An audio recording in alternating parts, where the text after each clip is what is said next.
मैं आभारी हूँ सबसे पहले प्रधान जी का, स्वयं जी का, जिन्होंने ये बैठक आयोजित की, और आप सब लोगों का जिन्होंने मेरे से कोई परिचय हुए बिना, मुझे जाने बिना इतना बढ़िया कार्यक्रम आप लोगों ने आयोजित किया कि सब लोग यहाँ बैठ के हम लोग बात कर सकें। 2 दिन पहले ही हम लोगों ने आज़ादी की 1 सालगिरह मनाई है, और उसी मौके पे मैं आज ये पूछना चाहता हूँ गांव के अपने तमाम बुजुर्गवार लोगों से, भाइयों से, हम उम्र लोगों से कि हम कितने आज़ाद हैं।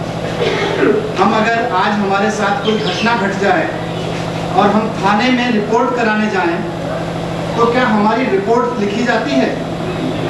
अगर उस थानेदार का जो हमारी रिपोर्ट नहीं लिखता, जिसको तनख्वाह इसलिए मिलती है कि वो हमारी सुरक्षा कर सके, अगर उस हमारी सुरक्षा की जिम्मेदारी का काम उसके ऊपर ना हो, तो उसकी नौकरी नहीं है, उसका अस्तित्व नहीं है, वो मिट जाएगा।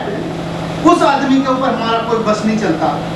हम थाने में जाएंगे, एफआईआर नहीं होगी, हम उसके बाद क्या करेंगे? जिसकी जितनी पहुंच हो उस हिसाब से वो आदमी थोड़ा सा ऊपर जाके कोई एसपी तक चला जाता है, कोई आईजी तक चला जाता है, लेकिन वहां भी नहीं सुनते तो क्या करते हैं?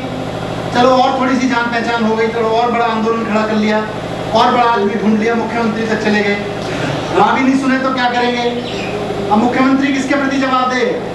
थानेदार एसपी के प्रति, एसपी जो है अपने डीजी के प्रति, डीजी मुख्यमंत्री के प्रति, और मुख्यमंत्री किसके प्रति? वो किताबों में लिखते हैं कि विधानसभा के प्रति जवाब दे। अब विधानसभा में क्या पूछेंगे जी? फलाने गांव में इतने सारे लोगों के मामले में एफआईआर क्यों नहीं की गई? उत्तर प्रदेश में 52,000 पंचायतें हैं, 57,000 पंचायतें हैं। किस किस पंचायत का हिसाब रखेंगे, किस किस शहर का रखेंगे? और सिर्फ थानों की बात होती तो भी देख लेते।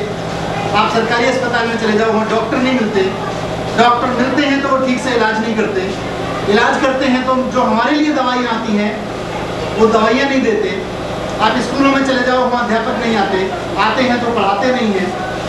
आप सड़कों को देख लो, सड़कें बनती हैं वो हमारे लिए बनती हैं, लेकिन वो बनती नहीं है, उनमें इंजीनियर पैसा खा जाता है।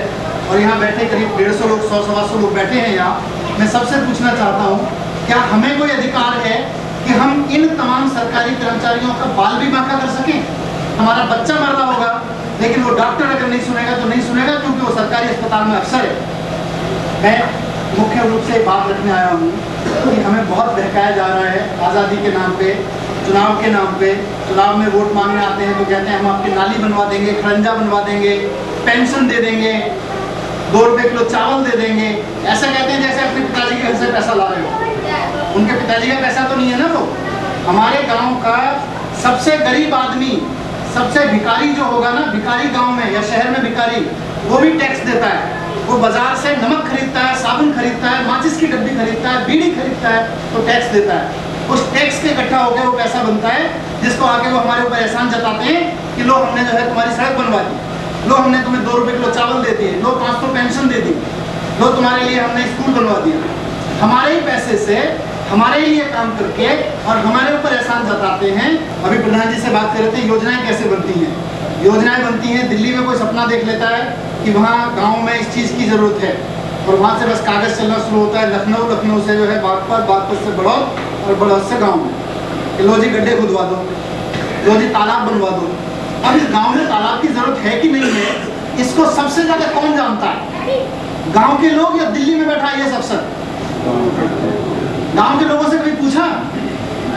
कोई नहीं पूछता। इस गांव में स्कूल पहले चाहिए या अस्पताल पहले चाहिए, डॉक्टर पहले चाहिए, मास्टर पहले चाहिए, सड़क पहले चाहिए, बिजली पहले चाहिए, रोजगार योजना चाहिए, या कन्या विद्याधन चाहिए, या कौन सी योजना चाहिए? हमसे कोई आके पूछता है क्या? कोई नहीं पूछता। और वो कहते हैं कि ये लोकतंत्र है, ये लोगों का तंत्र है, लोग सरकार चलाते हैं। तो हमारी तो कहीं चलती नहीं है। इसीलिए मैं एक बात रखना चाहता हूँ कि पहले इस बात को समझेंगे कि हमारी कहीं नहीं चलती है, ना व्यवस्था में चलती है, ना योजनाएं बनाने में चलती है। हमारे देश में बहुत पुराने ज़माने से, आज़ाद अंग्रेज़ों के पहले से, आप बुजुर्ग लोग ज़्यादा जानते होंगे, ये परंपराएं थीं। ऐसा सुनते हैं गांव समाज में बैठ के लोग फैसले लेते थे। लेकिन 1830 में यहाँ कलेक्टर राज लागू किया गया। 1830 में एक अंग्रेज़ अफसर आया, उसने कहा भाई ये गाँव हमारे कब्जे में नहीं आ रहे, इन गाँवों को कैसे कब्जे में करें? लॉर्ड मेटकाफ नाम था उसका। मेटकाफ ने आके और यहाँ अपने ब्रिटेन वालों को लिखा कि गांव की जो ये आज़ादी है ना, इसको तोड़ दो, गांव आज़ाद हैं, इनको तोड़ो। तो उसने यहाँ कलेक्टर राज लागू करवाया, फिर शिक्षा विभाग हुआ, फिर अपने स्वास्थ्य विभाग बने, फिर पानी के विभाग बने, फिर नगर के विभाग बने, ये सारे विभाग बने 1867 के बाद में। उससे पहले गांव के फैसले गांव के लोग करते थे। केंद्र सरकार बड़े बड़े, कभी मुगल आए, कभी कुछ आए, वो सब आते थे, ऊपर से टैक्स लगाते थे, सेंट्रल गवर्नमेंट बदलते थे, गाँव की गवर्नमेंट नहीं बदलती थी।